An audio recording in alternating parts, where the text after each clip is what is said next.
Hello বন্ধুরা, এই যে তোমরা দেখতে পাচ্ছ আমার বাড়ির পাশে আমি বাগান লাগিয়েছি। ছোট্ট আমের গাছ, প্রায় আমার 15-16টার মতো আমের গাছ আছে। তো এই গাছের বয়স প্রায় 3 বছর হয়ে আসলো। ছোট ছোট আম হয়েছে, কোনোগুলোতে বড়। তো আর একটা ইন্টারেস্টিং জিনিস তোমরা দেখতে পাচ্ছ, এখানে জবা ফুলের গাছ লাগিয়েছি। এই গাছে সবথেকে আশ্চর্যজনক বিষয় হলো একটা গাছে 2 কালার ফুল ফুটেছে। একটা হচ্ছে রেড আর একটা হচ্ছে ইয়েলোটা আছে সাদা সাদা। তোমরা দেখতে পাচ্ছ খুবই সুন্দর লাগছে। এবং তার নিচে তোমরা দেখতে পাচ্ছ অনেকগুলো সুপারি গাছ লেগেছে। সুপারি গাছগুলো কোনোগুলো গ্রোথ হচ্ছে, কোনোগুলো আবার হচ্ছে না।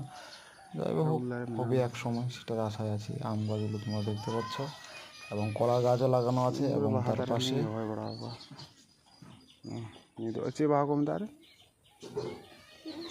এটা কি ফুল বলে? এটা ফুলের গাছও তোমরা দেখতে পাচ্ছ। ফুলের নাম আমি বলতে পারছি না, হয়তো তোমরা দেখে বুঝতে পারছো। যারা যারা জানো এই ফুলের গাছ নাম, তোমরা কমেন্টে আমাকে জানাও, ঠিক আছে? তো খুবই সুন্দর একটা হয়েছে।